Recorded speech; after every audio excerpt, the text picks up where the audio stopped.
119వ కీర్తన 18వ వచనం. దీని మీద మనం ఆధారం చేసుకొని ఆశ్చర్యమైన సంగతులు మనం లేఖనం నుంచి చూసి దేవుని స్తుతించే బదులమై ఉన్నాం. 119వ కీర్తన 18వ వచనం. ఓవర్ టు సిస్టర్ జయంతి. 119వ కీర్తన 18వ వచనం. నీ వాక్యమును బట్టి నేను నడుచుకుందును, నేను నీ ధర్మశాస్త్రమందు. 119వ కీర్తన 18వ వచనం అమ్మ. Okay, sorry. 119వ కీర్తన 18వ వచనం. నేను నీ ధర్మశాస్త్రం నందు ఆశ్చర్యమైన సంగతులను చూచినట్లు నా కనులను తెరువుము. ఆశ్చర్యమైన సంగతులు నేను చూచినట్లు. దీన్ని మనం ఆధారం చేసుకొని ముందుకు సాగుదాం. నేను కూడా చిన్న ప్రార్థన చేస్తాను. తండ్రి, ఈ సమయం బట్టి ఎంతో వందనాలు తండ్రి. ఈ జూమ్ ఫోరం బట్టి ఎంతో వందనాలు. సహోదరి దెబోరా గారు ఎంతో దూరదర్శనంతో భారంతో తండ్రి ఈ వేదికని స్థాపించడమే కాదు, ఎంతో ప్రయాసపడి దాన్ని ముందుకు తీసుకొని వెళ్తున్నారు.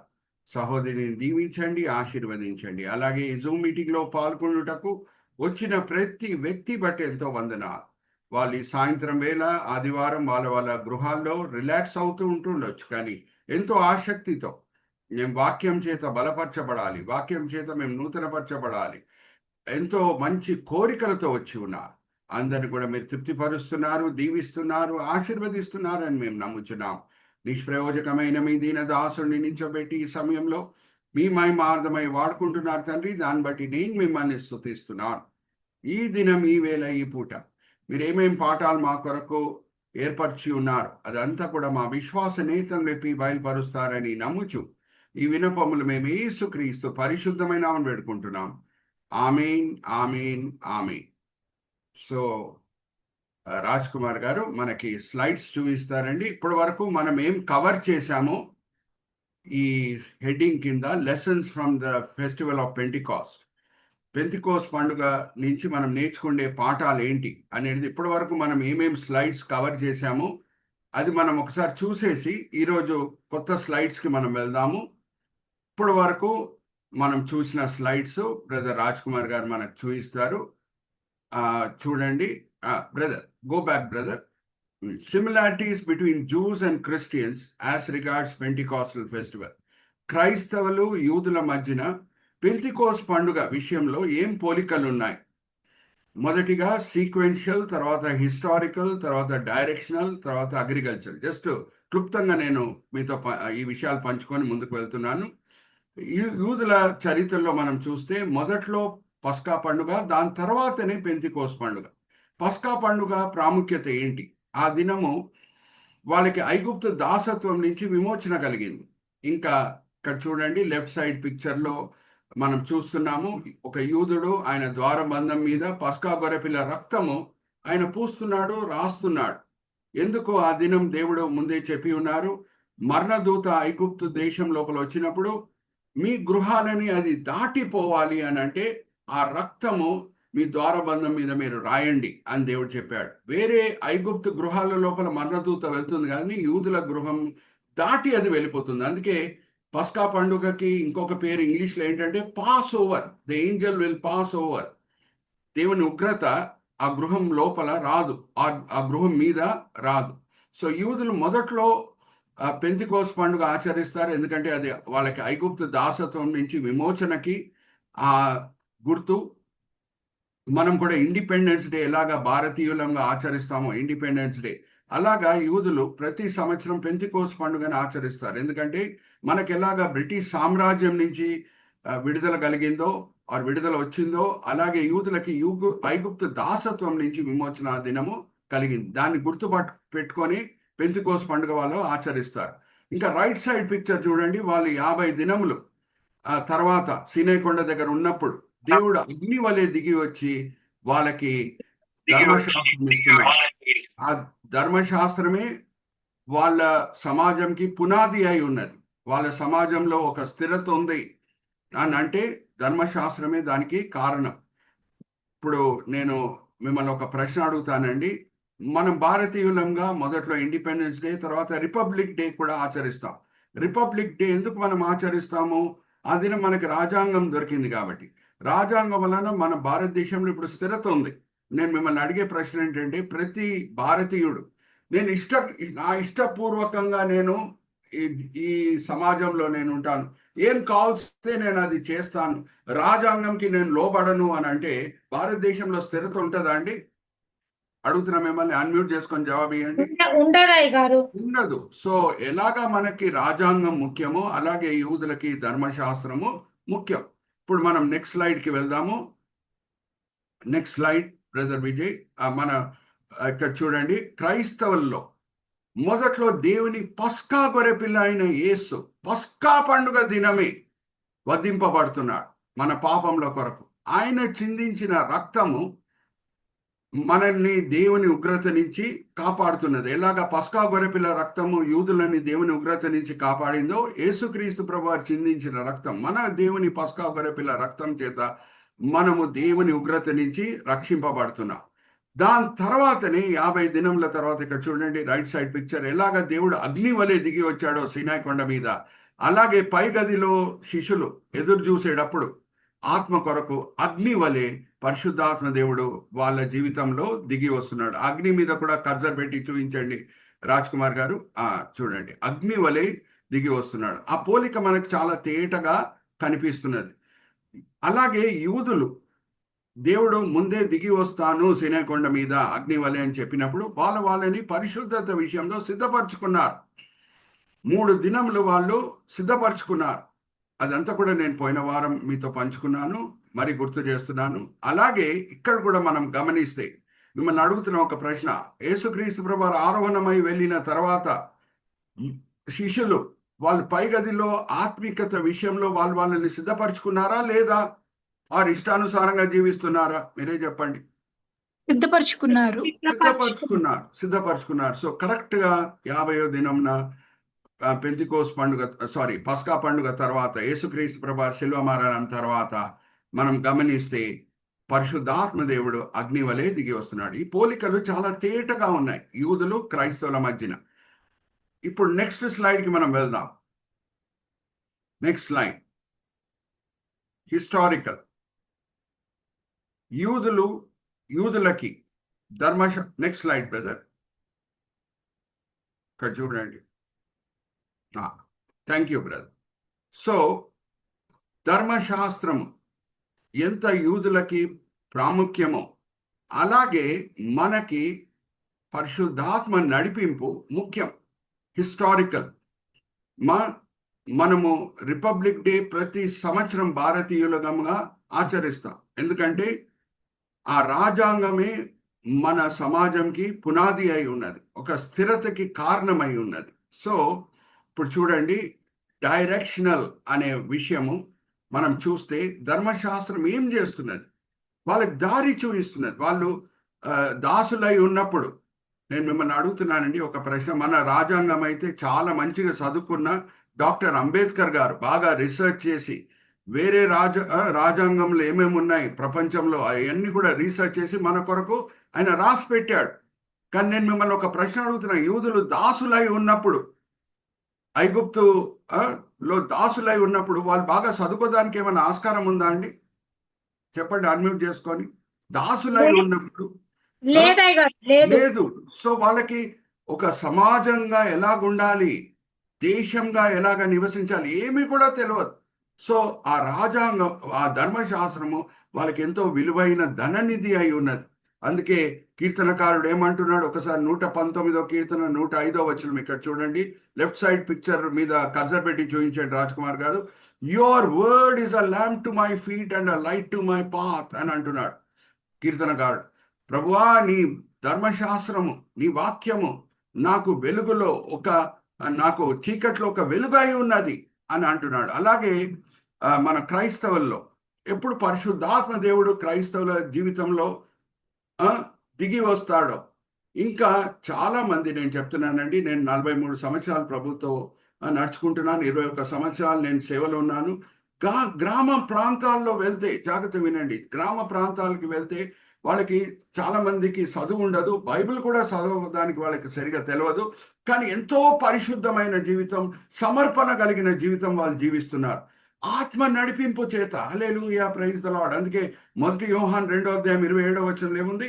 ఎవరు జీవితంలో పరిశుద్ధాత్మ దేవుడు ఉన్నాడో వాళ్ళకి వేరే ఏ గొప్ప బోధకుడు అవసరం లేదు. పరిశుద్ధాత్మ దేవుడు వాళ్ళని నడిపిస్తాడు. హల్లెలూయా, ప్రైజ్ ద లార్డ్. 1 యోహాను 2:22 27.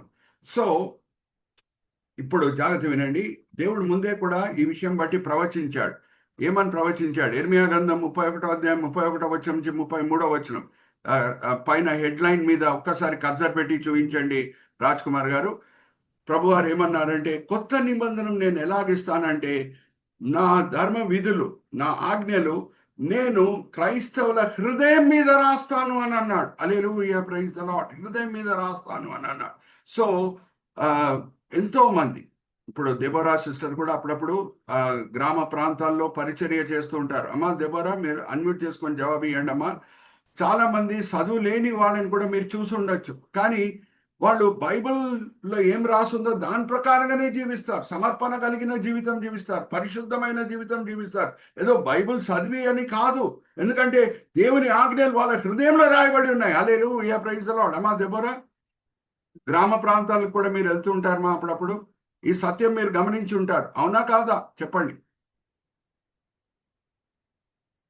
గ్రామ ప్రాంతాల్లో ఎవరు వెళ్ళి పరిచర్య చేశారు? ఈ సత్యం మీరు గమనించారా లేదా అడుగుతున్నా. Yes or no? Yes yes yes, praise the Lord, praise the Lord. Are you all understanding? So directional అంటే దారి చూపించే విషయంలో ధర్మశాస్త్రం ఎంత యూదులకు ముఖ్యమో పరిశుద్ధాత్మ దేవుడు క్రైస్తవులకి ముఖ్యం. నెక్స్ట్ స్లైడ్కి మనం వెళ్దాం. అగ్రికల్చరల్ అని అంటే పెంతికోస్ పండుగకి ఇవ్వబడిన ఇంకొక పేరు ఏంటంటే వారముల పండుగ. ఒక వారంలో 7 రోజులు ఉంటాయి. వారములు అంటే 7 49 రోజుల తర్వాత 50వ దినం దేవుడు అగ్ని వలె సీనాయి కొండ మీద దిగి వచ్చాడు. ఈ వారముల పండుగ సమయంలోనే యూదులు వాళ్ళు మొదటి పంటను కోస్తారు. యూదుల క్యాలెండర్ మనం చూస్తే వాళ్ళకి 2 పంటల నెలలు ఉంటాయి. ఒకటి మే నెల సుమారుగా ఆ టైంలో, ఇంకొకటి సెప్టెంబర్ నెల సుమారుగా ఆ టైంలో. మొదటి పంట మే నెలలో, రెండో పంట సెప్టెంబర్ నెలలో వాళ్ళు కోస్తారు. సో మొదటి పంట విస్తారమైన పంట దేవుడు వాళ్ళకి ఇస్తాడు. ఇచ్చినప్పుడు ఈ వారంల పండుగ అప్పుడు, ఈ పెంతెకోస్తు పండుగ అప్పుడు వాళ్ళు ఆ పంటని తీసుకొని వచ్చి, విస్తారమైన పంటను తీసుకొని వచ్చి కృతజ్ఞతాస్తుతులు దేవునికి చెల్లిస్తారు. ఒకసారి ఈ వాక్య భాగం మరీ చదివిస్తున్నాను సహోదరి జయంతితో. 28వ అధ్యాయం సంఖ్యాకాండం 26వ చదవండి అమ్మా. ఏమవుతుంది? ఆ వారంల పండుగ అంటే పెంతెకోస్తు పండుగ సమయంలో యూదులు విస్తారమైన పంటని దేవుని సన్నిధికి తీసుకొని రావటం మనము చూస్తున్నాం. 28వ అధ్యాయం 26వ చదవండి అమ్మా, సంఖ్యాకాండము. సహోదరి జయంతి గారు చదివి వినిపిస్తుండగా మనం అందరం జాగ్రత్తగా ఫాలో చేద్దాం. సంఖ్యాకాండము 28వ అధ్యాయము 26వ. మరియు ప్రథమ ఫలములను అర్పించు దినమున అనగా వారముల పండుగ దినమున మీరు యెహోవాకు కొత్త పంటలో నైవేద్యములు తెచ్చినప్పుడు మీరు పరిశుద్ధ సంఘముగా కూడవలెను. నాడు మీరు పరిశుద్ధ సంఘం, అక్కడ యూదులని ఎలాగ లేఖనం వర్ణిస్తున్నది, పరిశుద్ధ సంఘము అనే మాట వాడి వర్ణిస్తున్నది. అలాగే జాగ్రత్త వినండి. మొదటి పంట విస్తారమైన పంట అంటే మిమ్మల్ని అడుగుతున్నా, మొదటి పెంతెకోస్తు పండుగ దినం నా సంఘం చరిత్రలో 3000 ఆత్మలు రక్షింపబడుతున్నాయి. హల్లెలూయా, ప్రైజ్ ద లార్డ్. అది విస్తారమైన పంటనా కాదా? మిమ్మల్ని అడుగుతున్నా. అన్మ్యూట్ చేసుకొని జవాబు ఇవ్వండి అమ్మా. తప్పకుండా విస్తారమైన పంటనే. రైట్ సైడ్ పిక్చర్ చూడండి. 3000 మంది ఆ దినము రక్షణ పొంది బాప్తిజం తీసుకుంటున్నారు. ఇక్కడ చూడండి, రాజ్ కుమార్ గారు ఎన్లార్జ్ చేసి కర్సర్ పెట్టి చూపిస్తున్నారు. చూడండి, 3000 ఆత్మలు, విస్తారమైన పంట. ఇంకా దేవుని సర్వజ్ఞానం చూడండి. భక్తి గల యూదులు ఏ దినము వాళ్ళు వస్తారో దేవునికి ముందే తెలుసు. ఇప్పుడు అపోస్తులందరూ కూడా యేసుక్రీస్తు ప్రభువారు శిల్వ మరణంని వాళ్ళ వ్యక్తిగత జీవితంలో వాళ్ళు ఏం చేశారు? అంగీకరించారు. యేసుక్రీస్తు ప్రభువారి చిందించిన రక్తం చేత అపోస్తుల హృదయం కూడా కడగబడింది. వాళ్ళ హృదయాలు కూడా దేవుని ఆలయంగా మార్చబడుటకు అర్హత పొందింది. కానీ పరిశుద్ధాత్మ దేవుడు యేసుక్రీస్తు ప్రభువారు ఆరోహణమైన దినము తర్వాత 1 దినము, 2 దినములు, 3 దినముల తర్వాత రాలేదు. కరెక్ట్గా పెంతికోస్తు పండుగ దినమునేనే ఎందుకు వచ్చాడు? ఎందుకంటే యూదులు నానా ప్రాంతాల నుంచి పెంతికోస్తు పండుగ ఆచరించుటకు వాళ్ళందరూ కూడా యెరూషలేంకి వస్తారు. ఒక్కసారి ఈ వాక్య భాగం కూడా నేను చదివిస్తున్నాను. సంవత్సరంకి 3 సార్లు యూదులు ఎక్కడున్నా సరే 3 పండుగలు ఆచరించుటకు వాళ్ళు యెరూషలేంకి రావాలి. మా ద్వితోపదేశ కాండం 16వ అధ్యాయం 16వ వచనం ఒక్కసారి చదవమ్మా. ద్వితోపదేశ కాండం 16వ అధ్యాయం 16వ వచనం. బైబిల్స్ అండర్లైన్ చేసుకోండి. ద్వితీయోపదేశ కాండం 16వ అధ్యాయము 16వ వచనం. నీవు ఏటికి 3 మార్లు అనగా పొంగని రొట్టెల పండుగలోను, వారముల పండుగలోను, పర్ణశాల పండుగలోను నీ దేవుడైన యెహోవాను ఏర్పరచుకున్న స్థలమున నీ మగవారందరూ ఆయన సన్నిధిన కనబడవలెను. మగవారందరూ కూడా ఈ 3 పండుగలు ఆచరించడం ఎక్కడున్నా సరే వాళ్ళు రావాలి యెరూషలేంకి. సో మిమ్మల్ని ఒక ప్రశ్న అడుగుతాను. పరిశుద్ధాత్మ దేవుడు అపోస్తుల మీద యూదులు లేని సమయంలో ఆ భక్తి గల యూదులు ఎక్కడెక్కడి నుంచో వచ్చారంట. ఆ వాక్య భాగం కూడా చదివిస్తున్నాను అమ్మా. అపోస్తల కార్యం 2వ అధ్యాయం 9వ వచనం ఎక్కడెక్కడి నుంచి వచ్చారో నా ఫింగర్స్ చూడండి. ఆ దినం భక్తి గల యూదులు మొదటిగా అపోస్తల కార్యం 2వ అధ్యాయం 5వ వచనం చదవండి అమ్మా. తర్వాత అపోస్తల కార్యం 2వ అధ్యాయం 9వ వచనం చదవండి. సహోదరి జయంతి గారు 2వ అధ్యాయం 5వ వచనం, దాని తర్వాత 2వ అధ్యాయం 9, 10 వచనాలు. అపోస్తుల కార్యం 2వ అధ్యాయం 5వ వచనం. ఆ కాలమున ఆకాశం క్రింద నుండి ప్రతి జనముల నుండి వచ్చిన భక్తి గల యూదులు యెరూషలేములో కాపురం ఉండిరి. ఈ భక్తి గల యూదులు ఏ ప్రాంతం నుంచి వచ్చారు? నా ఫింగర్స్ చూడండి, చదవమ్మా. అపోస్తల కార్యం 2వ అధ్యాయం 9, 10 వచనాలు. అపోస్తుల కార్యం 2వ అధ్యాయం 9వ వచనం. పార్టీసీలు, మాదీయులు, ఎలామీలు, మెసోపోతమీయులు, యూదియా, కప్పదోకియా, పొంతు, ఆసియా, పుల్గియా, పంపోలియా, ఐగుప్తు అను దేశములందరి వారు కురేని దగ్గర లిబియా ప్రాంతము యందు కాపురమున్నవారు, రోమా నుండి పరవాసులుగా వచ్చిన వారు, యూదమత ప్రతిష్ఠితులు, కేత్రియులు, అరాబీయులు మొదలైన మనమందరమును వీరి మన భాషలతో ఇక్కడి నుంచి వచ్చి ఉన్నారు. అనేక ప్రాంతాల నుంచి భక్తి గల యూదులు వచ్చి ఉన్నారు. అయితే జాగ్రత్త వినండి. యేసుక్రీస్తు ప్రభువారు శిష్యులను పిలిచినప్పుడు సేవకి ఒక మాట వాడి వాళ్ళని పిలుస్తారు. ఆ మాట ఏంటంటే, నేను మిమ్మల్ని మనుషులు పట్టే జాలులుగా చేస్తాను. సో మిమ్మల్ని ఒక ప్రశ్న నేను అడుగుతాను. చేపలు పట్టేటోళ్ళు చేపలున్న చోటలో వల వేస్తే చేపలు దొరుకుతాయా? చేపలు లేని చోటలో వల వేస్తే చేపలు దొరుకుతాయమ్మా? చెప్పండి. చేపలున్న చోట వేస్తేనే దొరుకుతాయి. కరెక్ట్ గా పెంతెకోస్తు దినమున వీళ్ళందరూ కూడా వచ్చి ఉన్నారు. ఆ దినమే పరిశుద్ధాత్మ దేవుడు దిగి వచ్చాడు వాళ్ళ మీద. వీళ్ళు అన్య భాషలు అవన్నీ కూడా మాట్లాడినప్పుడు ఈ యూదులందరూ కూడా ఆశ్చర్యపడి, మేము ఏ ప్రాంతాల నుంచి వచ్చారో ఆ భాషలో వీళ్ళు సువార్త చెప్తున్నారని ఆశ్చర్యపడి వీళ్ళ దగ్గర పైగది దగ్గర వచ్చినప్పుడు పేతురు వాడక భాష నేను వాడుతున్నాను, వల వేశాడు. 3000 ఆత్మలు రక్షింపబడినాయి. హల్లెలూయా, ప్రైజ్ ది లార్డ్. హల్లెలూయా. మిమ్మల్ని నేను మనుషులు పట్టే జాలుగా చేస్తాను అని చెప్పిన ప్రభు 3000 ఆత్మలు వలలో, పరిశుద్ధమైన వలలో చిక్కుకున్నట్టు దేవుడు చేస్తున్నాడు.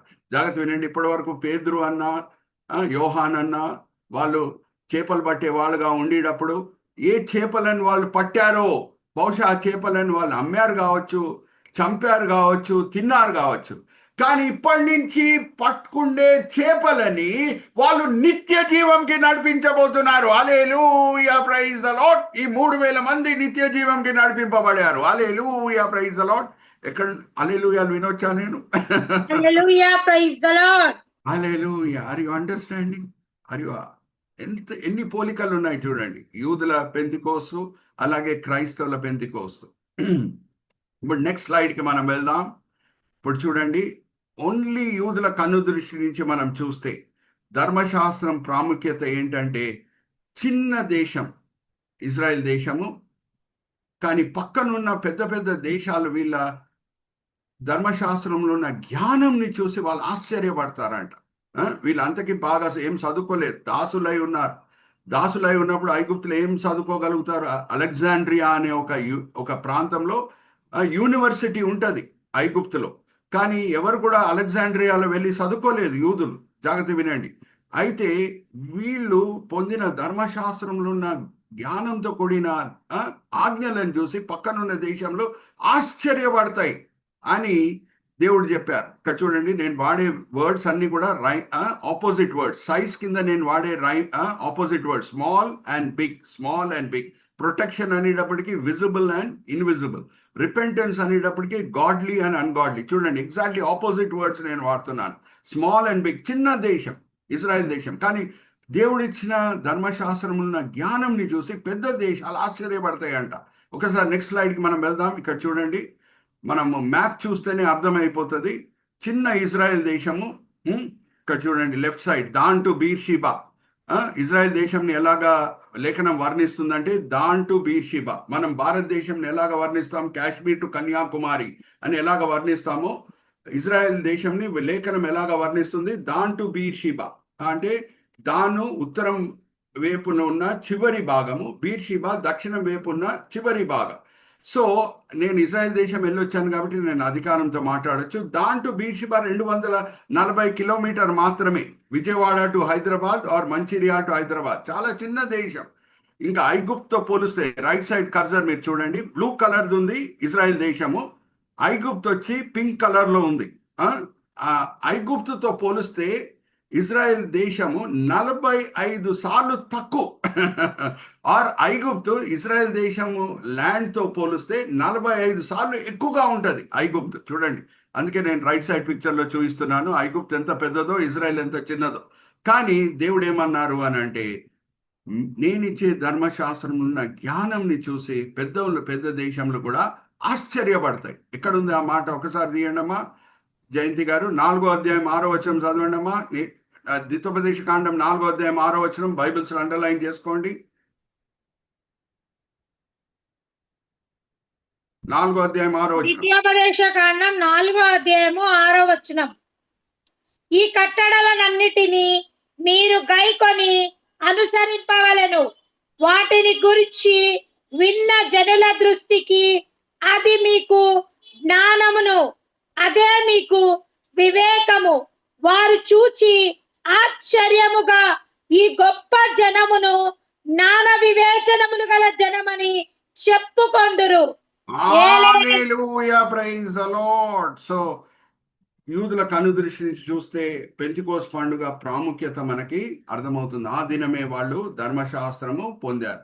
ఆ ధర్మశాస్త్రం వలన వేరే దేశంలో వీళ్ళని చూసి ఆశ్చర్యపడుతున్నాయి, ఇంకా వాళ్ళ మీద రెస్పెక్ట్ పెంచుకుంటున్నాయి. ఓకే, సో నెక్స్ట్ స్లైడ్కి మనం వెళ్దాం.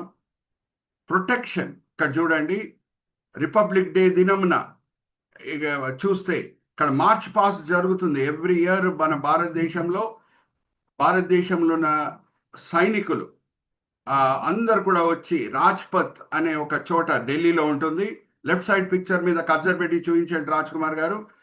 రాజ్పథ్లో రిపబ్లిక్ డే దినమున మార్చ్ పాస్ట్ జరుగుతుంది. అక్కడ మన ప్రెసిడెంట్ గారు కూడా ఉంటారు. ప్రెసిడెంట్ గారు సల్యూట్ చేస్తుంటారు. వీళ్ళందరూ కూడా చక్కగా భారతదేశం సైనికులందరూ కూడా మార్చ్ పాస్ట్లో పాల్గొంటారు. అయితే యూదుల సైనికులు కూడా, జాగ్రత్త వినండి, 34వ అధ్యాయము నిర్గమకాండం 34వ అధ్యాయం 23-24 సహోదరి చదివినిపిస్తారు జయంతి గారు. పురుషులందరూ కూడా సైనికులు, సరిహద్దుల్లో ఉన్న సైనికులు కూడా అందరు కూడా వచ్చి పెంతెకోస్తు పండుగ, పర్ణశాల పండుగ, అలాగే పస్కా పండుగలో 3 సార్లు వచ్చి పాల్గొవాలి అని దేవుడు ఆజ్ఞాపించాడు. ఇప్పుడు నేను మిమ్మల్ని ఒక ప్రశ్న అడుగుతానండి. భారతదేశం సైన్యం మనకు అనిపిస్తున్నది ఇక్కడ మార్చ్ పాస్ట్లో రిపబ్లిక్ డే రాజ్పథ్లో ప్రతి సంవత్సరము మన భారతదేశం సైనికులు మార్చ్ పాస్ట్లో పాల్గొంటారు. నేను మిమ్మల్ని ఒక ప్రశ్న అడుగుతాను, సరిహద్దుల్లో ఉన్న సైనికులు అందరూ కూడా వచ్చేస్తారండి మార్చ్ పాస్ట్లో పాల్గొంటుటకు 26 జనవరి? రారు. వస్తే ఏమవుతుంది? చైనా సైనికులకి, పాకిస్తాన్ సైనికులకి, ఇంకా టెర్రరిస్ట్ కి మంచి అవకాశం ఇచ్చినట్టుంటది లోపల దూరుటకు. మన భారతదేశం లోపల దూరుటకు పాకిస్తాన్ సైనికులకి, చైనా సైనికులకి, ఇంకా టెర్రరిస్ట్ కి మంచి అవకాశం దొరుకుతుంది సైనికులు సరిహద్దుల్లో లేకుండా ఉంటే. కానీ ప్రతి సంవత్సరం 3 సార్లు యూదులు, పురుషులు అందరూ కూడా, ఇంక్లూడింగ్ సైనికులు, సరిహద్దుల్లో ఉన్న సైనికులు కూడా వచ్చినప్పుడు ఎవరు కూడా యుద్ధంకి మీకు విరోధంగా రారు అని దేవుడు ఆజ్ఞాపించాడు. ఒకసారి తీయమ్మ 34 అధ్యాయం 23, 24. నిర్గమకాండం 34 అధ్యాయము 23, 24. ఇది ప్రతి నిర్గమకాండం సంవత్సరము నిశ్శబ్దంగా జరిగే 3 అద్భుతాలు. నిర్గమకాండం 34 అధ్యాయము 23వ వచనం. సంవత్సరమునకు ముమ్మారు మీ పురుషులందరూ ప్రభు అయిన ఇజ్రాయెల్ దేవుడైన యెహోవా సన్నిధిన కనబడవలెను. ఏలయనగా నీ ఎదుట నుండి జనులను వెళ్ళగొట్టి నీ పొలిమేరలను గొప్పవిగా చేసేదను. మరియు నువ్వు సంవత్సరములకు ముమ్మార్లు నీ దేవుడైన యెహోవా సన్నిధిన కనబడబోవునప్పుడును ఎవ్వడును నీ భూమిని ఆశింపడు. హల్లెలూయా, ప్రైజ్ ది లార్డ్. సరిహద్దుల్లో ఇజ్రాయేల్ ప్రజలు ఆర్ ఇజ్రాయేల్ సైనికులు లేపోయినా సరే కనిపించని దేవదూతల సైన్యము కాపాడుతుంది వాళ్ళని. హల్లెలూయా, ప్రైజ్ ది లార్డ్. చూడండి రైట్ సైడ్ ఎవరున్నారమ్మా సైనికులు? వీళ్ళు మానవుల వలె ఉన్నారా, దేవదూతల వలె ఉన్నారా? దేవదూత. హల్లెలూయా, ప్రైజ్ ది లార్డ్. ఎవడు కూడా మీ సరిహద్దుల లోపల రాడు అని దేవుడు చెప్పాడు. అయితే ఎవరు కాచి కాపాడారు? ప్రతి సంవత్సరం కనిపించని దేవదూతలు. అందుకే ఈ ప్రొటెక్షన్ కింద నేను వాడిన సబ్ హెడింగ్స్ ఏంటంటే opposite sub headings: visible and invisible. Visible వచ్చి కనిపించే సైనికులు, ఇన్విజిబుల్ వచ్చి కనిపించని సైనికులు. ఒక సందర్భం వస్తుంది బైబిల్లో, ఎలీషా ప్రవక్త ఇంటిని సిరియా సైన్యం వచ్చి ముట్టడి వేసేస్తుంది. ముట్టడి వేసేసినప్పుడు ఎలీషా దాసుడు ఉదయం లెగిసి, అరే సిరియా సైన్యం మన ఇంటి చుట్టూ వచ్చేసింది, ముట్టడి వేసేసింది, అయ్యగారు మనం ఏం చేయాలి అని అన్నప్పుడు ఎలీషా ప్రవక్త నవ్వుతూ నవ్వుతూ ఏమంటాడంటే, ప్రభువా ఈయన కన్నులని నువ్వు విప్పు, అప్పుడు ఏ సైన్యం మనల్ని కాచి కాపాడుతుందో నా దాసుడు చూడగలుగుతాడని అంటాడు. ఒకసారి ఆ లేఖన భాగం చదువుదామా? 2 రాజుల గ్రంథం 6వ అధ్యాయం 17వ వచనం చదవమ్మా. 2 రాజుల గ్రంథం 6వ అధ్యాయం 17వ వచనం. బైబిల్స్ అండర్లైన్ చేసుకోండి.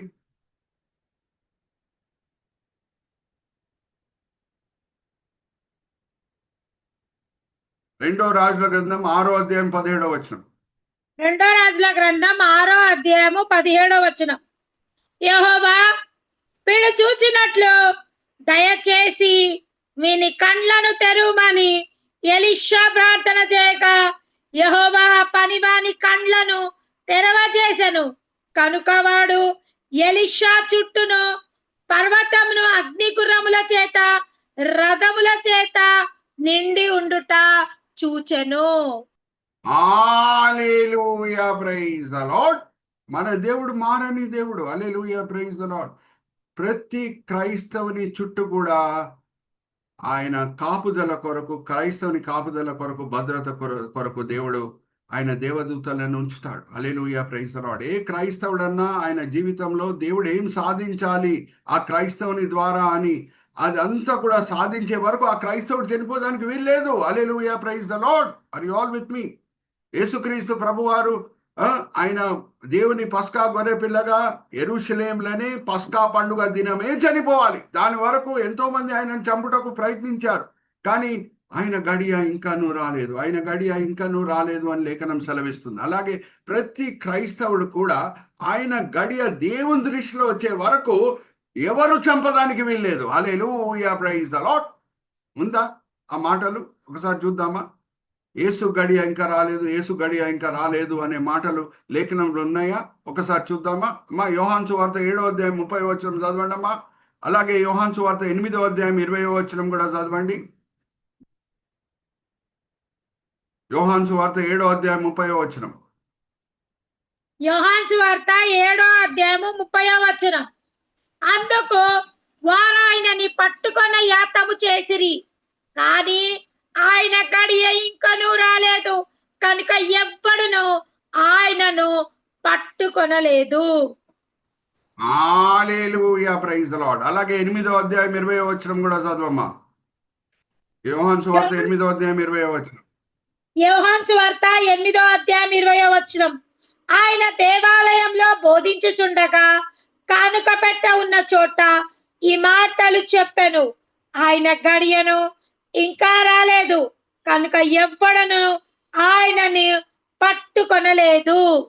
హల్లెలూయా, ప్రైజ్ ది లార్డ్. సో ఇది ప్రతి సంవత్సరం 3 సార్లు జరిగే అద్భుతం. యూదులందరూ కూడా, సైనికులందరూ కూడా, సరిహద్దుల్లో ఉన్న సైనికులు కూడా అందరూ కూడా యెరూషలేంకి వచ్చి ఈ 3 పండుగలు ఆచరించినప్పుడు ఏ శత్రువు కూడా ఇజ్రాయెల్ దేశం లోపల రాకుండా కనిపించని దేవదూతల సైన్యము కాచి కాపాడింది. హల్లెలూయా, ప్రైజ్ ది లార్డ్. సో ఇప్పుడు మనం నెక్స్ట్ స్లైడ్కి వెళ్దాం. ఇప్పుడు చూడండి, ఇంకొక ఆపోజిట్ రిపెంటెన్స్ అంటే మారు మనసు పొందుట. మారు మనసు పొందుట. వేల కొలది యూదులు వచ్చి ఉన్నారు, భక్తి గల యూదులు అని ఇప్పుడే సహోదరి జయంతి గారు చదివినిపించారు కదా. ఆ భక్తి గల యూదులు చూడండి, పెంతెకోస్తు పండుగ దినమున లెఫ్ట్ సైడ్ పిక్చర్ మీద కర్సర్ పెట్టి చూపించండి రాజ్ కుమార్ గారు. ఎంతమంది వచ్చి ఉన్నారు చూడండి, అందరు భక్తి గల యూదులు. 16 ప్రాంతాల నుంచి వచ్చారు. సహోదరి చదివినిపిస్తారు. ఇప్పుడు చాలా ముఖ్యమైన విషయం మనం ఈరోజు నేర్చుకోబోతున్నాం. అమ్మా, అపోస్తల కార్యం 2వ అధ్యాయం 5వ వచనం ఇంకొకసారి చదవమ్మా. అపోస్తల కార్యం 2వ అధ్యాయం 5వ వచనం. అపోస్తల కార్యం 2వ అధ్యాయం 5వ వచనం. ఆ కాలమున ఆకాశం క్రింద నుండి ప్రతి జనులలో నుండి వచ్చిన భక్తి గల యూదులు యెరూషలేములో కాపురముండిరి. భక్తి గల యూదులు ఎన్ని ప్రాంతాల నుంచి వచ్చారు? నా ఫింగర్స్ పెట్టి కూడా నేను మీకు చూపించాను. 16 ప్రాంతాల నుంచి, దూర దూర ప్రాంతాల నుంచి పెంతెకోస్తు పండుగలో పెంతెకోస్తు పండుగ ఆచరించడానికి ఎంతో ఆసక్తి కలిగి వచ్చారు. ఖర్చుతో కూడిన పని, దూరం నుంచి రావాలంటే ఖర్చుతో కూడిన పని, సమయంతో కూడిన పని, ప్రయాసంతో కూడిన పని. సో నిజంగానే వీళ్ళు భక్తి గల యూదులా కాదా అడుగుతున్నా మిమ్మల్ని. భక్తి లేకుండా ఉంటే ప్రయాసపడి దూర దూర ప్రాంతాల నుంచి వస్తారమ్మా యెరూషలేంకి? ఖర్చు పెట్టుకొని వస్తారా? ప్రయాసపడి వస్తారా భక్తి లేకుండా ఉంటే? అడుగుతున్నా మిమ్మల్ని. భక్తి గల యూదులే అయ్యగారు. భక్తి గల యూదులు. Very good, right answer. ఇప్పుడు ఎక్కడ మనకు ఆశ్చర్యం పుడుతుందంటే, ఆ దినం పేతురు ప్రసంగం విన్న తర్వాత అపోస్తల కార్యం 2వ అధ్యాయం 37వ వచనం చదవండి అమ్మా. 37, 38. అపోస్తల కార్యం 2వ అధ్యాయము 37వ వచనం. వారి మాటలు విని హృదయంలో నొచ్చుకొని, సహోదరులారా, మేమేమి చేతుమని పేతురుని కడమ అపోస్తులు అడగగా, పేతురు, మీరు మారు మనసు పొంది పాప క్షమాపణ నిమిత్తం ప్రతి వాడు యేసుక్రీస్తు నామమున బాప్తిజం పొందుడి, అప్పుడు మీరు పరిశుద్ధాత్మను వరమును పొందుదురు. అరే, వీళ్ళు హంతకులు కాదు, వ్యభిచారంలో పాల్గొనే వ్యక్తులు కాదు, దొంగలు కాదు, తాగుబోతులు కాదు. మరి పేతురు ప్రసంగం వీళ్ళలో ఈ స్పందన ఎలా పుట్టించిందమ్మా? అయ్యలారా, ఇప్పుడు మేము ఏం చేయాలని సాగిలపడుతున్నారు అపోస్తల ముందు. పేతురు ఏమంటున్నాడు? మీరు మారు మనసు పొందుడి. మారు మనసు అంటే ఏదో పాపం చేశారు, లేకపోతే మారు మనసు అవసరం లేదు వీళ్ళకి. మీరు మారు మనసు పొందుడి, యేసు నామంలో బాప్తిజం పొందుడి, అప్పుడు పరిశుద్ధాత్మ అనే వరం మీరు పొందుదురు. అరే, భక్తి గల యూదులు ఏం పాపం చేశారండి? ఈ మాట మీకు అర్థమైతే పెంతెకోస్తు పండుగ గురించి అన్నీ మీరు అర్థము చేసుకున్నట్టు. జాగ్రత్త వినండి. భక్తి గల యూదులు కాదండి వాళ్ళు, దొంగలు కాదు, హంతకులు కాదు, వ్యభిచారంలో పాల్గొనే వాళ్ళు కాదు, తాగుబోతులు కాదు. మరి పేతురు ప్రసంగం వలన ఈ స్పందన ఎలా పుట్టిందండి వాళ్ళ హృదయంలో నొచ్చుకొని, అయ్యలారా, ఇప్పుడు మేమేం చేయాలని అడుగుతున్నారు. జాగ్రత్తగా వినండి. ప్రతి క్రైస్తవుడు ఈ మర్మంని అర్థం చేసుకోవాలి, ఈ విషయం అర్థం చేసుకోవాలి. బైబిల్లో 2 భాగంలో ఉన్నాయి, పాత నిబంధనం, కొత్త నిబంధనం. పాత నిబంధనం అని అంటే దాని అర్థం ఏంటి? ఇజ్రాయిలీలతో దేవుడు సీనాయి కొండ దగ్గర మోషే ద్వారా నిబంధన కుదిరించుకున్నాడు. అది పాత నిబంధన. కొత్త నిబంధన అంటే క్రైస్తవులతో యేసుక్రీస్తు ప్రభువారి ద్వారా నిబంధన కుదిరించుకున్నాడు. అందుకే పాత నిబంధన, కొత్త నిబంధన. ఇప్పుడు పాత నిబంధనలో ఉన్న ఒక ప్రత్యేకమైన విషయము మనకందరు కూడా తెలిసి ఉండాలి. ఓకే, ఇప్పుడు నేను సహోదరి మన జయంతితో ఒక వాక్య భాగం చదివిస్తాను. అందరూ అనే మాట ఎన్నిసార్లు దాంట్లో రాయబడి ఉన్నదో మీరు నా ఫింగర్స్ చూడండి, లెక్క పెట్టండి. ఓకే, 1 కొరింథీయులకు రాసిన పత్రిక 10వ అధ్యాయం మొదటి 4 వచనాలు చదవమ్మా. 4 వచనాలే, కానీ అందరూ అనే మాట ఎన్నిసార్లు రాయబడిందో నా ఫింగర్స్ చూడండి. 1 కొరింథీ 10వ అధ్యాయము మొదటి 4 వచనాలు. 1 కొరింథీయులకు రాసిన పత్రిక 10వ అధ్యాయము మొదటి వచనం నుంచి, సహోదరులారా, ఈ సంగతి మీకు తెలియకుండుట నాకు ఇష్టం లేదు. అదేమనగా, మన పితరులందరూ మేఘము కింద నుండిరి, వారందరూ సముద్రంలో నడిచిపోయిరి. అందరును మోషేని బట్టి మేఘంలోను సముద్రంలోను బాప్తిజం పొందరి. అందరూ ఆత్మ సంబంధమైన ఒకే వరమును ఒకే ఆహారమును భుజించిరి. అందరూ ఆత్మ సంబంధమైన ఒకే పానము చేసిరి. ఏలయనగా చాలు. అందరూ ఎన్నిసార్లు వచ్చిందండి? అన్మ్యూట్ చేసుకొని చెప్పండి. ఎన్నిసార్లు వచ్చింది? 4 వచనాలు. అందరూ అందరూ అందరూ అనే మాట ఎన్నిసార్లు వచ్చింది అడుగుతున్నా. అన్మ్యూట్ చేసుకొని జవాబు ఇవ్వండి. నా ఫింగర్స్ చూశారు కదా, ఎన్నిసార్లు వచ్చిందమ్మా అందరూ అనే మాట? మర్చిపోయారా? మరి సహోదరి జయంతితో చదివించమంటారా? ఎన్నిసార్లు వచ్చింది అందరూ అని అడుగుతున్నా. రాజ్ కుమార్ గారు, మీరన్నా చెప్పాలి. 5 times పాస్టర్ గారు. 5 times. Very good. వేరే వాళ్ళు ఎందుకు నిశ్శబ్దంగా ఉన్నారు? అందరూ 5 సార్లు వచ్చింది. జాగ్రత్తగా వినండి అమ్మా. దేవుడు ఇజ్రాయేలీలను అందరినీ కూడా ఐగుప్తు దాసత్వం నుంచి విమోచించి అందరినీ సీనాయి కొండ దగ్గర తీసుకొని వచ్చి అందరితో నిబంధన కుదిరించుకుంటున్నాడు. ఓన్లీ మోషేతో, ఆరోన్తో, మిరియంతో కాదు, అందరితో. అదొక చిన్న దేశం, అందరితో ఆయన నిబంధన కుదిరించుకున్నాడు. ఇప్పుడు దాంట్లో ఎవడన్నా ఒక్కడు పాపం చేసినా సరే దేవుడు దేశంని లెక్కలు అడుగుతాడు. ఇప్పుడు ఉదాహరణకి నేను కొన్ని బైబిల్లో ఉన్న సంఘటనలు మీ ముందు తీసుకొని వస్తున్నా. ఏదన్నా మొదటిది దేవుంది ఆజ్ఞల ప్రకారంగా. గొర్రెపిల్లల్లో మొదటి గొర్రెపిల్ల పుడితే అది దేవునికి అర్పించాలి. వ్యవసాయం చేసేటప్పుడు మొదటి పంటని దేవునికి అర్పించాలి. మొదటి కుమారుని సమర్పించాలి దేవునికి. అలాగే నేను మిమ్మల్ని అడుగుతున్న ఒక ప్రశ్న, కానాన్ దేశంలో వాళ్ళు స్వాధీనపరుచుకున్న మొదటి పట్టణం ఏంటి? మీరు అందరు కూడా బైబిల్ చదివారు కదా, చెప్పండి. ఇది మొదటి పట్టణం. కానాన్ దేశం వాళ్ళు స్వాధీనపరుచుకున్నారు. మొదటి పట్టణం ఏంటి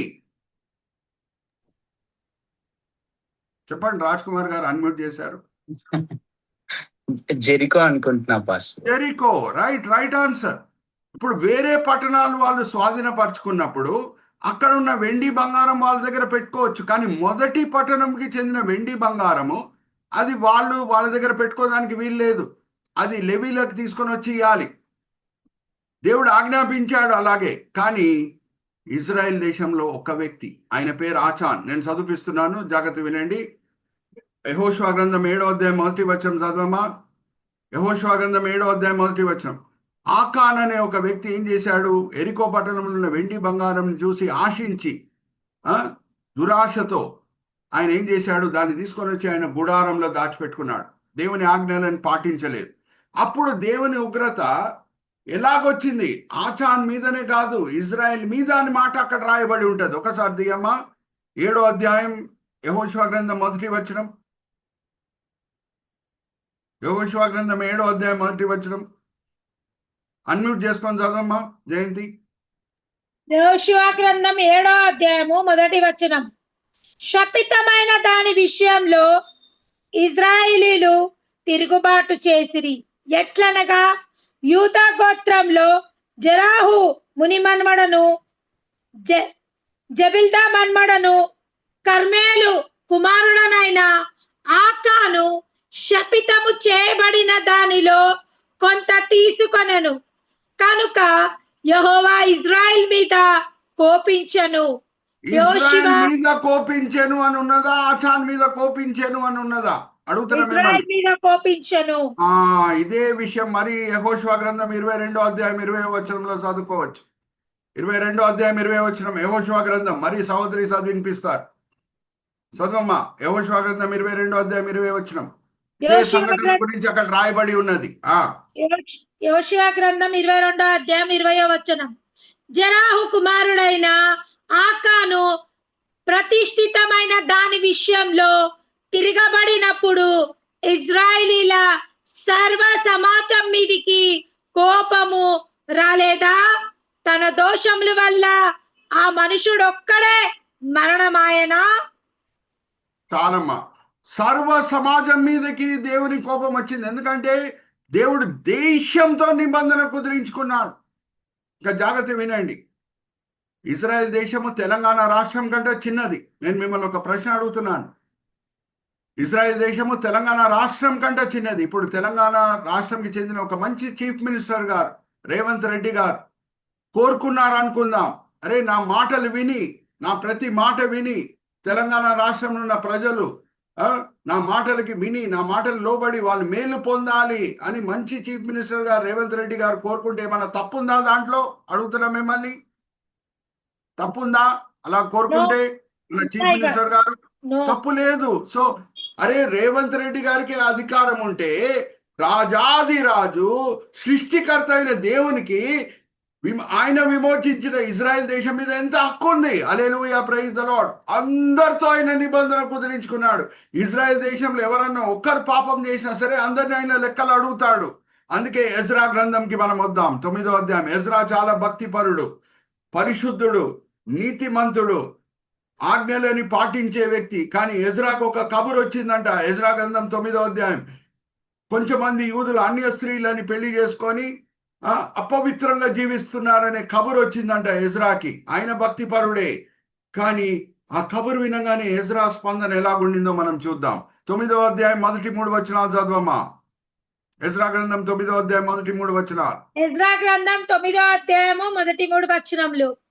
ఈ సంగతి సమాప్తమైన తర్వాత పెద్దలు నా యొద్దకు వచ్చి ఇజ్రాయేలీలను, యాజకులను, లేవీయులను, కానానీయులను, హితీయులను, పెరిజీలను, యెబూసీలను, అమోనీయులను, మోయాబీయులను, ఐగుప్తీయులను, అమేరీయులను అని దేశపు జనులలో నుండి తమ్ములను తాము వేరుపరచుకొనక వారు చేయు అసహ్యమైన కార్యములు తాము చేయుచు వారి కుమార్తెలను పెళ్లిళ్ళు చేసుకొనుచు తమ కుమారులకు తీసుకొనుచు పరిశుద్ధ సంతతిగా ఉండవలసిన తాము ఆ దేశపు జనులతో కలుసుకొనిన వారేది.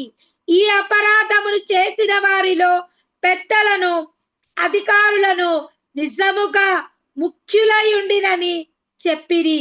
నేను ఈ సంగతి విని నా వస్త్రములను పై దుప్పటిని చింపుకొని నా తల వెంట్రుకలను, నా గడ్డపు వెంట్రుకలను పెరికి వేసుకొని విభ్రాంతి పడి కూర్చుంటిని. నేను మిమ్మల్ని ఒక ప్రశ్న అడుగుతున్నాను. ఎజ్రా పాపం చేశాడమ్మా? ఆయన అన్య స్త్రీలను పెళ్లి చేసుకున్నాడా? అపవిత్రంగా ఆయన జీవించాడా? లేకపోతే వేరే యూదులు చేశారా? ఎజ్రా ఏం చేస్తున్నాడు? బట్టలు చింపుకుంటున్నాడు, వస్త్రంలో చింపుకుంటున్నాడు, ఆయన దుఃఖం ప్రకటిస్తున్నాడు, గడ్డంలో ఉన్న వెంట్రుకలను పెరికి వేసేసాడు, తల మీద ఉన్న వెంట్రుకలను పెరికి వేసి విభ్రాంతి అయి కూర్చొని ఉన్నాడు.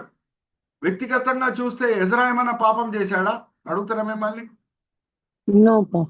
నువ్వు కానీ ఎజ్రా భక్తిపరుడు కాబట్టి, ధర్మశాస్త్రంలో ప్రవీణుడు కాబట్టి ఆయనకు తెలుసు దేవుడు ఇజ్రాయేలు ప్రజలతో అందరితో ఆయన నిబంధన కుదిరించుకున్నాడని ఆయనకు తెలుసు.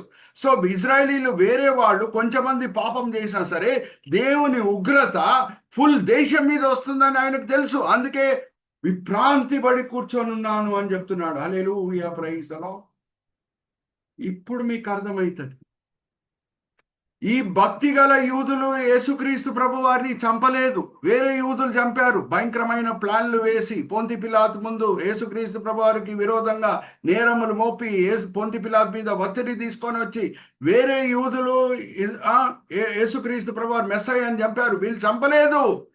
కానీ ఎప్పుడు పేతురు ప్రసంగంలో వాళ్ళు ఈ మాటలు విన్నారో, ఇజ్రాయేలీలారా మీరు మెస్సయ్యని తునీకరించిరి, ఆయనని చంపిరి, కానీ దేవుడు ఆయనని మరణం నుంచి బయటికి తీసుకొని వచ్చాడు, హెచ్చించాడు. ఇప్పుడు సింహాసనం ఆసీనుడై దేవుని పక్కన కూర్చొని ఉన్నాడు. ఇజ్రాయేలీలారా మీరు తునీకరించిన మెస్సయ్య, మీరు చంపిన మెస్సయ్య హెచ్చింపబడాడు అనగానే హృదయములో నొచ్చుకొని, వీళ్ళు చంపలేదండి మెస్సయ్యని, కానీ వేరే యూదులు చంపితే కూడా దేవుడు వీళ్ళని లెక్కలు అడుగుతాడనేది వీళ్ళకి తెలియదా? అడుగుతున్నా మిమ్మల్ని. వీళ్ళు చంపలేదు మెస్సయ్యని, కానీ వేరే యూదులు చంపితే దేవుడు వీళ్ళని లెక్కలు అడుగుతాడు కదా, అవునా కాదా? అవును, అవునాయి గారు. ఇప్పుడు చూడండి ఆ ప్రసంగం క్లైమాక్స్ కి మనం వద్దాం. ఎక్కడ కూడా పేతురు ప్రసంగంలో ఓ దొంగలారా, వ్యభచరించే వాళ్ళారా, తాగుబోతులా అని ఎక్కడ పేతురు చెప్పాడు? మీరు బిల్లీ గ్రాహం క్రూసైడ్స్ ఎంతమంది చూశారో నాకు తెలియదు. బిల్లీ గ్రాహం గారు గొప్ప సువార్థికుడు. ఆయన ఎలాగ బోధ చేస్తాడు అని అంటే, తాగుబోతులారా, వ్యభచరించే వాళ్ళారా, డ్రగ్ అడిక్ట్స్, ఈరోజు దేవుడు మీకు అవకాశం ఇస్తున్నాడు. యేసుక్రీస్తు ప్రభువుని సొంత రక్షకుడుగా అంగీకరించండి. ఎవరెవరు ముందుకు వస్తారో వాళ్ళ కొరకు నేను ప్రార్థన చేస్తాను. మీరు యేసుని సొంత రక్షకుడుగా అంగీకరించండి, ముందుకు రండి అని ఆల్టర్ కాల్ అనేది ఇస్తాడు. దాన్ని ఏమంటారంటే ఆల్టర్ కాల్. ఇక్కడ పేతురు ఆల్టర్ కాల్ కూడా ఇయ్యలేదు. హల్లెలూయా, ప్రైజ్ ది లార్డ్. భక్తి గల యూదులు అయ్యలారా ఇప్పుడు ఏం చేయాలని అడుగుతున్నారు. ఎందుకు? ఇప్పుడు చదవమా 35-36, అపోస్తల కార్యం 2వ అధ్యాయం 35-36 బైబిల్స్ అండర్లైన్ చేసుకోండి. ప్రతి క్రైస్తవునికి రహస్యం తెలవాలి. అప్పుడే పెంతెకోస్తు పండుగని మనము అర్థం చేసుకున్నట్టు. లేకపోతే భక్తి గల యూదులు ఇలాగెందుకు స్పందించారని ఒక పెద్ద ప్రశ్న ఉండిపోతుంది. ఓకే, 35-36 చదవమా. దాని తర్వాత నేను ఒక ప్రశ్న అడగబోతున్నాను మిమ్మల్ని. అపోస్తల కార్యం 2వ అధ్యాయం 35-36. అపోస్తల కార్యం 2వ అధ్యాయము 35వ వచనం. నేను నీ శత్రువులని నీ పాద పీఠముగా ఉంచు వరకు నీవు నా కుడిపార్శ్వమున కూర్చుండుమని నా ప్రభుతో చెప్పెను. మీరు సిలువ వేసిన ఈ యేసునే దేవుడు ప్రభుగాను క్రీస్తుగాను. సిలువ వేసిన యేసుని మీరు సిలువ వేసిన యేసు అని అంటున్నాడా, లేకపోతే వేరే యూదులు సిలువ వేసిన యేసు అని అంటున్నాడా పేతురు? మీరు సిలువ వేసిన యేసు. మీరు సిలువ వేసిన యేసు. ఎందుకంటే దేవుడు నిబంధన ఫుల్ దేశంతో కుదిరించుకున్నాడు. ఇంకా చదవమ్మా. మీరు సిలువ వేసిన యూదులు, మీరు సిలువ వేసిన ఈ యేసునే దేవుడును ప్రభుగాను క్రీస్తుగాను నియమించను. ఇది ఇజ్రాయేలీల వంశమంతయు రూఢిగా తెలుసుకొనవలెనని చెప్పెను. ఇజ్రాయేలీలందరూ తెలుసుకోవాలి. హల్లెలూయా, ప్రైజ్ ది లార్డ్. ఒక్కరు కాదు, ఇద్దరు కాదు. ఎందుకంటే దేవుడు దేశంతో నిబంధన కుదిరించుకున్నాడు. వీళ్ళు బహుశా ఈ భక్తి గల యూదులు యేసుకి విరోధంగా ప్లాన్లు వేయలేదు, యేసు అని శిల్వ మరణంకి అప్పజెప్పలేదు. కానీ వీళ్ళకి తెలుసు దేవుడు దేశంతో నిబంధన కుదిరించుకున్నాడని. పేతురు మాటలు ఎలాగున్నాయి? ఇజ్రాయేలీలారా మీరు తునీకరించిన యేసు ఇప్పుడు హెచ్చింపబడాడు, మీరు సిలువ వేసిన యేసు హెచ్చింపబడాడు, మీరు సిలువ వేసిన యేసు. ఇజ్రాయేలీలందరూ రూఢిగా వినండి, రూఢిగా నమ్మండి. అప్పుడు భక్తి గల యూదులు కూడా హృదయములో నొచ్చుకొని, బ్రదర్ రాజ్ కుమార్ గారు రైట్ సైడ్ పిక్చర్ మీద కర్సర్ పెట్టండి. Repentance that cuts to the heart. హృదయములో నొచ్చుకొని, కట్స్ టు ది హార్ట్. ఎందుకంటే వాళ్ళకి తెలుసు దేవుడు దేశంతో నిబంధన కుదిరించుకున్నాడు, దేశంతో. అయ్యలారా ఇప్పుడు ఏం చేయాలి? మీరు మారు మనసు పొందుడి. ఏ పాపం చేశారో, మెస్సయ్యని చంపే పాపం, ఆ పాపము దేవుని దృష్టిలో ఒప్పుకోండి. సాత్వికులై ఇరిగి నలిగిన మనసుతో మెస్సయ్యని మేము చంపాము అనే పాపంని మీరు ఒప్పుకోండి.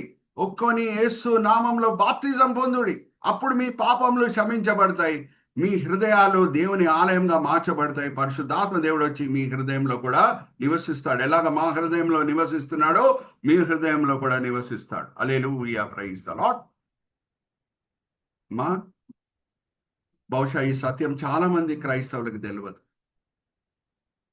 భక్తి గల యూదులు ఎట్లా మారు మనసు పొందుతారండి? వాళ్ళు ఏం దొంగలు కాదు కదా, వ్యభిచరించలేదు కదా, డ్రగ్ అడిక్ట్స్ కాదు కదా, స్మోకర్స్ కాదు కదా, ఆల్కహాలిక్స్ కాదు కదా, తాగుబోతులు కాదు కదా. అరే భక్తి గల యూదులు కాబట్టే వాళ్ళు దూర దూర ప్రాంతాల నుంచి వచ్చారు, దేవుని పట్ల భక్తి కలిగి ఉన్నారు. మరి వాళ్ళలో మారు మనసు ఎలాగ పుట్టింది? ఈ రోజు మీరు నేర్చుకున్నారు. హల్లెలూయా, ప్రైజ్ ద లార్డ్. వేరే క్రైస్తవులతో కూడా పంచుకోండి. హల్లెలూయా, ప్రైజ్ ద లార్డ్. కొత్త నిబంధన వచ్చినప్పుడు, ఇప్పుడు మనం నెక్స్ట్ స్లైడ్ నేను చూపిస్తాను. కొత్త నిబంధన వచ్చినప్పుడు సువార్త ప్రపంచమంతా కూడా వ్యాపించింది. ప్రపంచమంతా కూడా సువార్త వ్యాపించింది. ఓన్లీ ఇజ్రాయెల్ దేశం లోపలే లేదు. ఇప్పుడు యేసుక్రీస్తు ప్రభువు ప్రతి స్థానిక సంఘంని ఒక చిన్న ఇజ్రాయెల్ దేశంగా భావిస్తారు. అందుకే పాత నిబంధనలు కూడా ఇజ్రాయెల్ దేశంని ఎలాగా లేఖనం వర్ణిస్తుందంటే సంఘము అని వర్ణిస్తుంది. ఇప్పుడే మనం చదివాం కదా, సంఖ్యాకాండం 28వ అధ్యాయము 16వ వచనంలో సహోదరి చదివించారు కదా, సంఘంగా, పరిశుద్ధ సంఘంగా మీరు కూడినప్పుడు మీ పంటలను తీసుకొని వచ్చినప్పుడు అనే మాట ఉన్నది. ఇంకొక చోటలో ఇజ్రాయెల్ దేశంని సంఘంగా ఎక్కడ వర్ణించబడిందో మనం చూద్దామా? ఒకసారి తీయమ్మా. 7వ అధ్యాయం 37వ వచనం, అపోస్తల కార్యం 7వ అధ్యాయం 37వ వచనం చదవమ్మా. ఇజ్రాయెల్ దేశము నీ సంఘంగా లేఖనం ఎక్కడ వర్ణిస్తున్నదో చూద్దాం. అపోస్తల కార్యం 7వ అధ్యాయం 37వ వచనం. అపోస్తల కార్యం 7వ అధ్యాయము 37వ వచనం. నా వంటి ఒక ప్రవర్తను దేవుడు మీ సహోదరులలో మీకు పుట్టించును అని ఇజ్రాయేలీలతో చెప్పిన మోషే ఇతడే. సినాయి పర్వతం మీద తనతో మాట్లాడిన దేవదూతతోనూ మన పితరులతోనూ అరణ్యంలోను సంగమందు ఉండి మనకిచ్చుటకును జీవవాక్యమును తీసుకొనిన వాడితడే. ఇతనికి అరణ్యంలో సంఘంతో మాట్లాడిన దేవుడు. హల్లెలూయా, ప్రైజ్ ద లార్డ్. సంఘము, ఇజ్రాయెల్ దేశం 25 లక్షల ప్రజలు ప్రయాణమై ఐగుప్తు దాసత్వం నుంచి విమోచించబడి కానాన్ దేశం వైపు నడుస్తూ వెళ్తుండగా దేవుని దృష్టిలో ఎలా కనిపిస్తున్నారు? సంఘంగా కనిపిస్తున్నారు. చిన్న దేశం, 25 లక్షల ప్రజలు మాత్రమే. దాంట్లో బీర్షిబా 250 కిలోమీటర్ మాత్రమే. కానీ కొత్త నిబంధనలో ప్రపంచం అంతా కూడా సువార్త వ్యాపించింది. ఇప్పుడు ప్రతి స్థానిక సంఘంని దేవుడు ఒక చిన్న ఇజ్రాయెల్ దేశంగా భావిస్తాడు. ఇక్కడ చూడండి, ప్రకటన గ్రంథంలో మనం చూస్తే 2-3 అధ్యాయాల్లో ప్రభువారు 7 సంఘాలతో మాట్లాడుతున్నాడు. ఒక్కసారి కర్జర్ పెట్టి చూపించారు బ్రదర్. మొదటి సంఘం ఎఫెసీ సంఘం. అక్కడ చూడండి మ్యాప్లో అన్ని కూడా ఒక దేశం లోపలే ఉన్నాయి, టర్కీ దేశం లోపల. ఓకే, నంబర్ 1 మీద కర్జర్ పెట్టి చూపించండి రాజ్ కుమార్ గారు. ఫస్ట్ ఎఫెసీ సంఘంతో ప్రభువారు మాట్లాడుతున్నారు, తర్వాత స్మిర్నా సంఘంతో, తర్వాత పెర్గమాం సంఘంతో, దాని తర్వాత త్యూతురా సంఘంతో.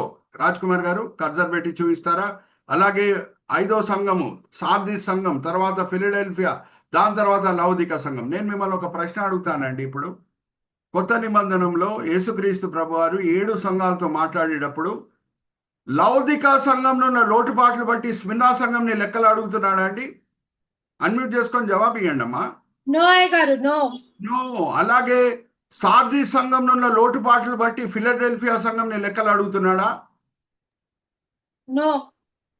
ఎందుకంటే ఇప్పుడు ప్రతి స్థానిక సంఘంతో ఆయన నిబంధన కుదిరించుకున్నాడు కాబట్టి. కానీ పాత నిబంధనలో ఉన్న ప్రత్యేకత, ఒక శ్రేష్టమైన విషయం మనకందరు కూడా తెలిసి ఉండాలి. అక్కడ ఫుల్ దేశంతో దేవుడు నిబంధన కుదిరించుకున్నాడు. ఫుల్ దేశంతో నిబంధన కుదిరించుకున్నాడు కాబట్టి భక్తి గల యూదులకు తెలుసు, వాళ్ళు బహుశా మెస్సయ్యని సిలువ వేయపోయినా సరే వేరే యూదులు మెస్సయ్యని సిలువ వేస్తే వీళ్ళు కూడా దేవునికి లెక్కలు ఇచ్చుకోవాలనేది వీళ్ళకి తెలుసు. కాబట్టి భక్తి గల యూదులు అయ్యలారా ఇప్పుడు మేము ఏం చేయాలని వచ్చి సాగిలపడి అపోస్తుల దగ్గర అడుగుతున్నారు. ఆర్ యు ఆల్ విత్ మీ?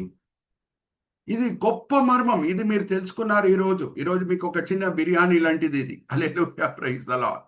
ఇంకా వచ్చే వారం ఇంకా అనేక మర్మాలు, పెంతెకోస్తు పండుగతో కూడిన మర్మాలు మనము తెలుసుకోబోతున్నాం. ఇంకా వచ్చే వారం కూడా నేను మరి పెంతికోస్ పండుగతోనే కొన్ని విషయాలు మీతో పంచుకుంటాను. ఇప్పుడు జస్ట్ మీకు అపిటైజర్గా చూపిస్తున్నాను. ఒక స్లైడ్ నేను మీకు చూపిస్తాను. ఓకే, ఆ స్లైడ్ నెక్స్ట్ స్లైడ్కి మనం వెళ్దాం. నెక్స్ట్ స్లైడ్కి మనం వెళ్దాం.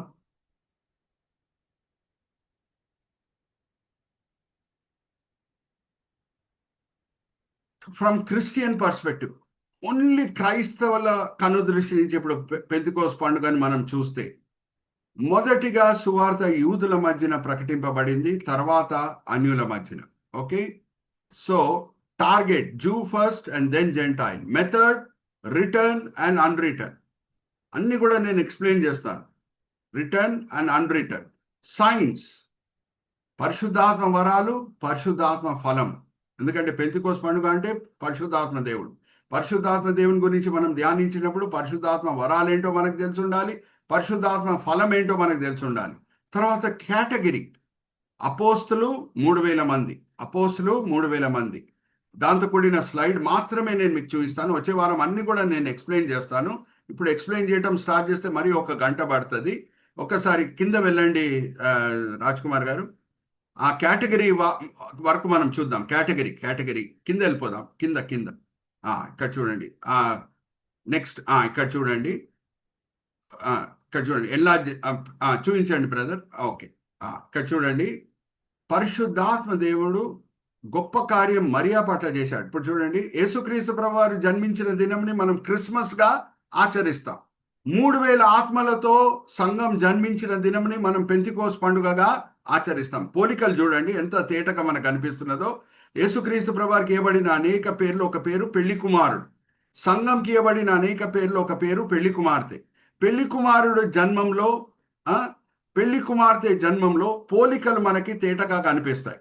పరిశుద్ధాత్మ దేవుడు గొప్ప కార్యం మరియ పట్ల చేశాడు కాబట్టి పెళ్లి కుమారుడైన యేసు జన్మించాడు. ఒకసారి మరియ మీద కర్జర్ పెట్టి చూపించండి.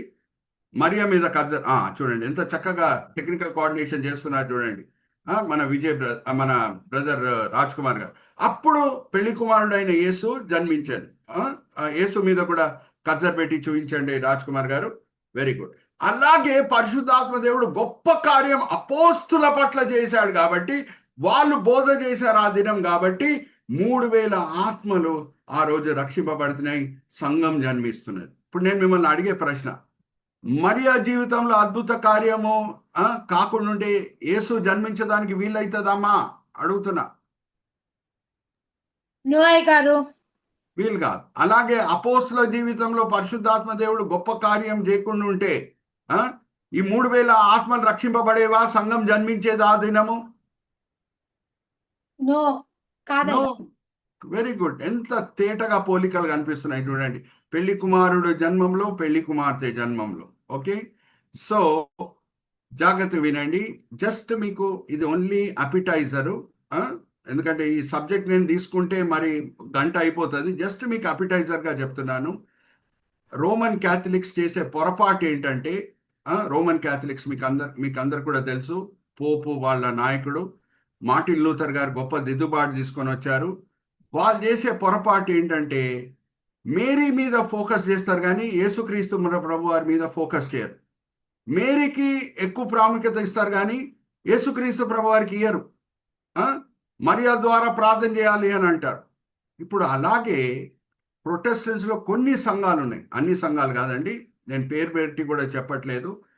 వాళ్ళు అపోస్తుల మీదనే ఫోకస్ చేస్తారు కానీ 3000 మంది మీద ఫోకస్ చేయరు. అంతకీ 2026లో మనం ఏ గుంపులో ఉన్నాం? అపోస్తుల గుంపులో ఉన్నామా, 3000 మంది గుంపులో ఉన్నామా? అది వచ్చే వారం అన్ని కూడా నేను ఎక్స్ప్లెయిన్ చేస్తాను. ఉదాహరణకు నేను చెప్తున్నా, అపోస్తుల సాక్ష్యం ఏంటి? మేము యేసుని చూచితిమి, తాకితిమి, వింటిమి. 1 యోహాను 1వ అధ్యాయం 1వ వచనం ఒకసారి చదవమ్మా జయంతి. ఇది జస్ట్ అపిటైజర్గా చెప్తున్నాను. 1వ అధ్యాయం 1వ వచనం, 1 యోహాను 1వ అధ్యాయం 1వ వచనం. అపోస్తుల సాక్ష్యం ఏంటి? మేము యేసుని చూచితిమి, తాకితిమి, వింటిమి. చదవమ్మా. 1 యోహాను పత్రిక 1వ అధ్యాయము 1వ వచనం. జీవవాక్యమును గుర్చినది ఆది నుండి ఏది ఉండనో మేమేది వింటిమో, కనులారా ఏది చూచితిమో, ఏది నిదానించి కనుకొంటిమో, మా చేతులు దేనిని తాకుచున్నవో అది మీకు తెలియజేయుచున్నాము. జీవవాక్యం అంటే యేసు. ఆయనను మేము చూసాము, విన్నాము, తాకాము. కానీ 3000 మంది సాక్ష్యం ఏంటి? మా విశ్వాసం సువార్త వినటం వలన వచ్చింది. హల్లెలూయా, ప్రైజ్ ద లార్డ్. ఇప్పుడు 2026లో మనం ఏ గుంపులో ఉన్నాం? అపోస్తుల గుంపులో ఉన్నామా? 3000 మంది గుంపులో ఉన్నామా? మిమ్మల్ని అడుగుతున్నా నేను. అన్మ్యూట్ చేసుకొని జవాబు ఇవ్వండి. 3000 మంది సాక్ష్యం ఏంటి? మేము యేసుని చూసాము, తాకాము, విన్నాము అన్నా, లేకపోతే మా విశ్వాసము సువార్త వినటం వలన వచ్చింది. హల్లెలూయా, ప్రైజ్ ద లార్డ్. అమ్మా, చూస్తే విశ్వాసంకి పాత్ర అనేది లేదు. ఒక్క వాక్య భాగం నేను చదివి ఈరోజు ముగిస్తున్నాను. రోమిలికి రాసిన పత్రిక 10వ అధ్యాయం 17వ వచనం చదవమ్మా. విశ్వాసం ఎలాగొస్తుంది? చూడటం వలన కాదు, వినటం వలన వస్తుంది. ఒకసారి 10వ అధ్యాయం 17వ వచనం చదవమ్మా. రోమిలికి రాసిన పత్రిక. రోమీయులకు రాసిన పత్రిక 10వ అధ్యాయము 17వ వచనం. కాగా వినుట వల్ల విశ్వాసమును కలుగును, వినుట క్రీస్తును గురించిన మాటల వల్ల కలుగును.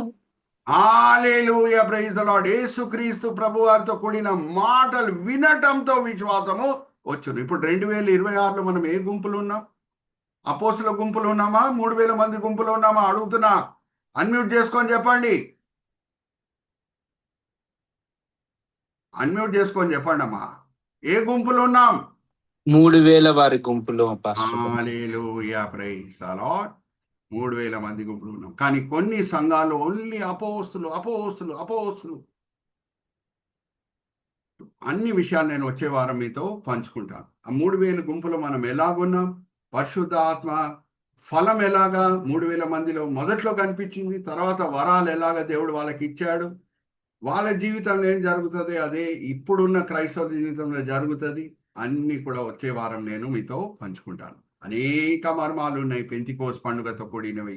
అన్ని మనం నేర్చుకొని మన విశ్వాసంలో, నిరీక్షణలో, ప్రేమలో బలపరచబడదాం. ఆర్ యు ఆల్ విత్ మీ? లేఖనమే అన్ని ప్రశ్నలకి లేఖనమే మనకి జవాబు ఇస్తుంది. ఓకే, చిన్న ప్రార్థన చేసి నేను ముగిస్తాను. తర్వాత ఫ్లోర్ రాజ్ కుమార్ గారికి నేను ఇస్తాను.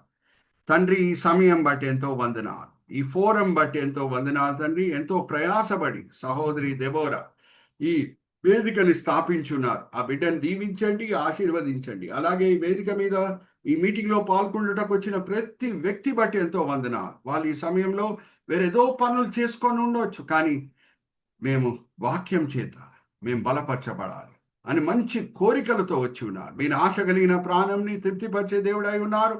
అందరినీ కూడా మీరు తృప్తిపరచున్నారని మేము నమ్ముచున్నాం.